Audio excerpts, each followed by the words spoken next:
Hello and welcome.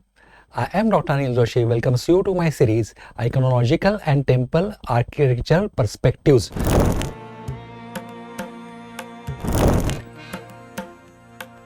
To know why Pattadakal is important, there are two things. One thing is when it was formed, at what stage of temple construction this place Pattadakal came into existence, and why of all the places they have selected Pattadakal as the place for such a huge, gigantic, marvelous, beautiful temples. Now we'll know step by step one and another. The name Pattadakal means it has come from the word Pattabhishek. Now what is Pattabhishek? Is the crowning ceremony of the king. So crowning ceremony of any king has to be in a best possible place. It has to be auspicious place. Now how Pattadakal becomes a auspicious place? Because the river Malaprabha, though usually it flows in south direction, but once it comes near the Pattadakal, it takes a turn and start going towards the north direction, and this particular sign they take as the auspicious. That's why for crowning ceremony of any king, for any auspicious occasion, they have selected Pattadakal. Now second is its chronology. Pattadakal has come after many experimentation at ICONOGRAPHY. ICONOGRAPHY was considered as a laboratory. Now after the experimentation of laboratory in ICONOGRAPHY, they started implementing in Pattadakal. Now all temple development, right from the rock cut till such gigantic constructions, beautiful constructions, you can see in this area, particularly Badami, ICONOGRAPHY and Pattadakal, and all were by Chalukyas. Now after certain days, Chalukyas lost to Rashtrakutas. However, in spite of that, the development of beautiful temples did not stop. It kept on happening more and more. Now once we enter this UNESCO protected area or premises, we can stand at one place and observe that there are multiple temples. Now how to identify a beauty and chronology as far as time is concerned, I'll tell you. From here we can see three types of shikharas or vimanas. Shikharas is a North Indian word and vimana is South Indian. Now why we have both? Because from here you can see both types of temples, South Indian as well as North Indian. South Indian are called as Nagaras and South Indian are called as Dravidian style. So both are seen here, and that's another beauty of this place. Now once we stand at the entrance, we see Kadsiddheshwar, then Jambulingeshwar and Kashi Vishweshwar as the smaller shrines. Smaller in the sense as compared to the other one, but if we really consider them, they are beautiful and adequately large. Now there are two Dravidian style of vimanas, now we should call here, are seen from here. They are Sangameshwar and Virupaksha. These are the two South Indian typical Dravidian style temples, and the most important thing, Virupaksha temple was constructed in honor of king when he had a victory over Pallavas by his queen. So a gift by a wife to the husband, or a victorious husband, let us call it. Here is a good victory.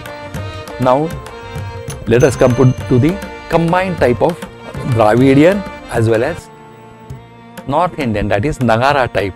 They can also be called as Rekha Nagara. We have seen in details why it is, and we are going to also see when we will see the individual temple. Here we are going to have just a overview.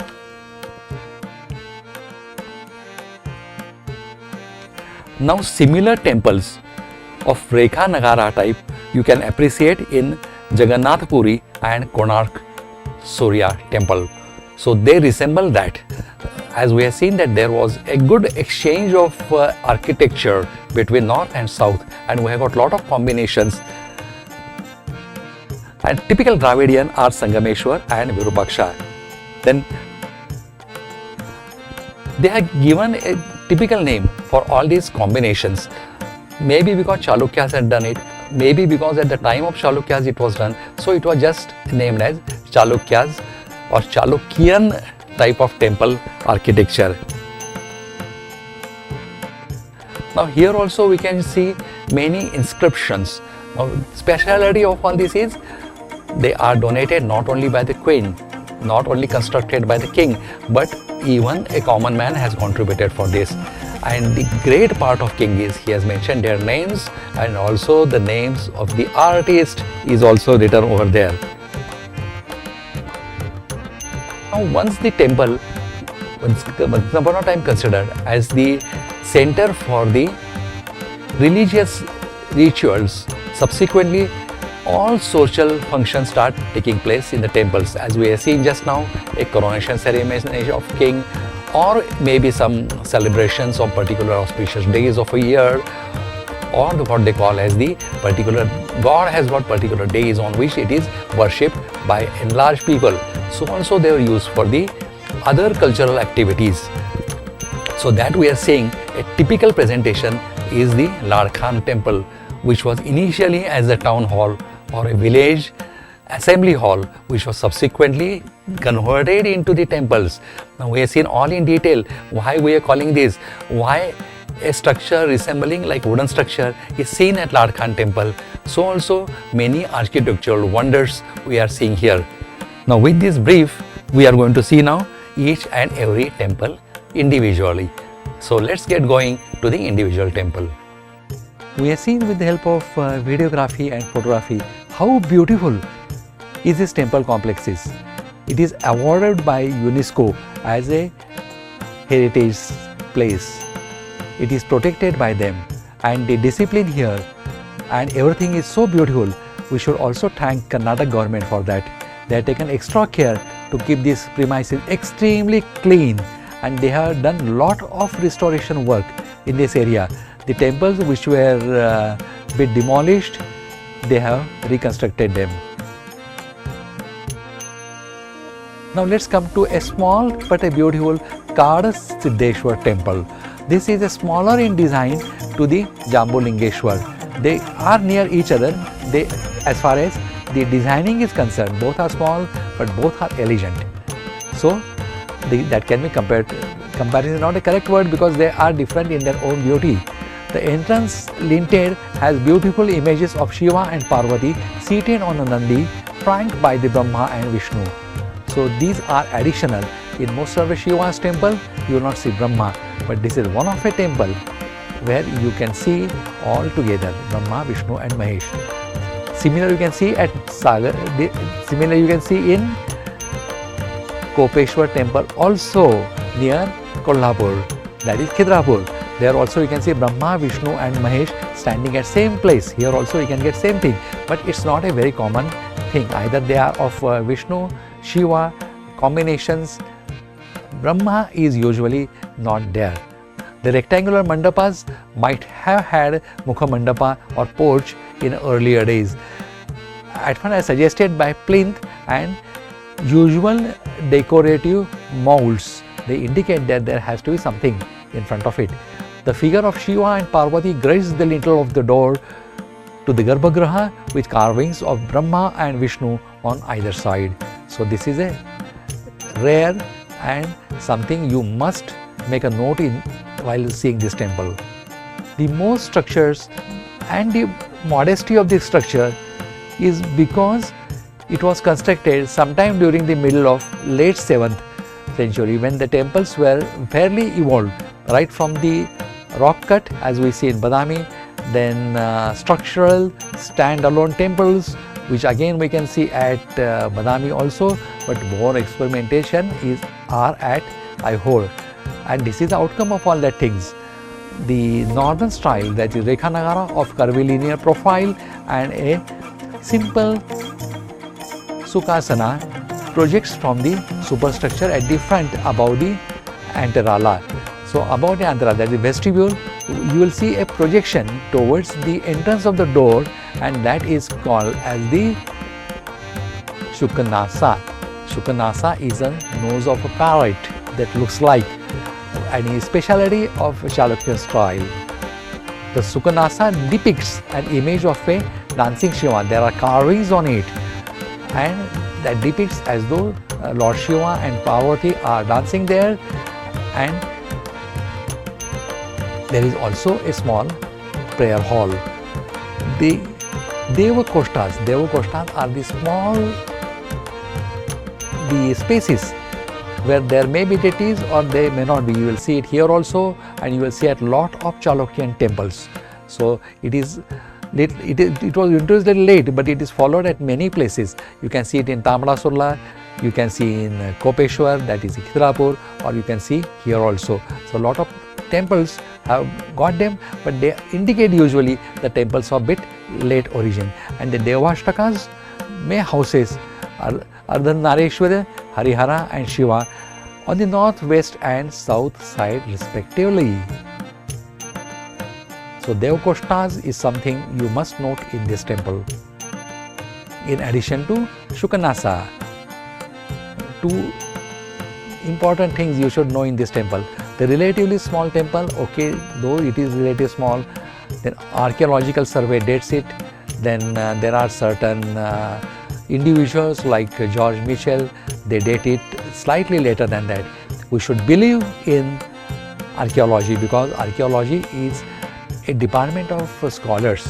There are a lot of people in it, and they got more liberties as far as excavation, then interpretation of inscriptions are concerned. So believe in them, we believe in them more than, but we have got full respect for Mr. George Mitchell. The temple faces east and is built around a square Garbhagriha, that is sanctum.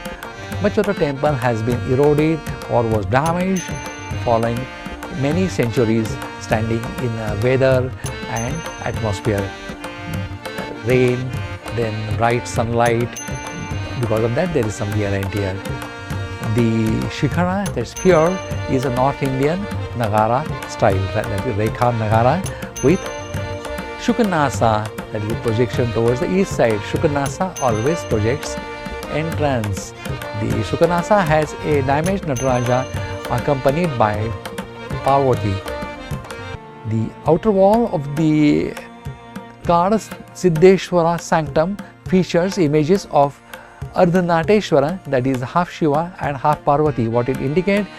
A power of masculinity and femininity at same place you can get. That is the combination of massive power of Shiva and a femininity of Ma Parvati is combined here, and it is on north side. Then Harihara, that is a combination of Vishnu and Shiva. Shaivism and Vaishnavism, it is a base part of south that they have combined together and they have developed together. They were living together, fighting together, and they were happy together. So no fights. Mounted on the lintel at the sanctum entrance is Shiva and Parvati, flanked by Brahma and Vishnu on either side. As I told you, Brahma, Vishnu, Mahesh, all gods you can see here. The steps at the sanctum entrance are flanked by river goddess Ganga and Yamuna. Ganga stands for purity and Yamuna for the wisdom, and they are usually in Shiva's temple. So Nandiji along with these are usually there. Ganas may or may not be there. The attendants are usually Ganas. If they are with Shiva, they are Shiva Ganas, and if they are outside, then they are just called Ganas. And here you can see a lingam. The base of it is, the middle of it is, and the top of it is are different. Now let's analyze together. The topmost is cylindrical. Just observe it very carefully. The base is for Brahma and it is different. It is square. The square base stands for Brahma. Then is octagonal. Octagonal, it has got 8 angles. They represent Vishnu, and topmost it is cylindrical, that indicate Shiva. So it is a combination of 3 gods. A creator, that is Brahma, the one who runs is the Vishnu, and the one who destroys is the Shiva. G-O-D, generate, operate and destroy, is the basic principle, and these all three gods are seen here. That's why this is one of a unique temple. You will not see it at much places, and this from iconology point of view should be appreciated. Now with that, we are coming to end of this lecture. I hope I have added into knowledge. In case if there are any deficiencies or any shortcomings, please let us know that, so that we can improve in our next lectures.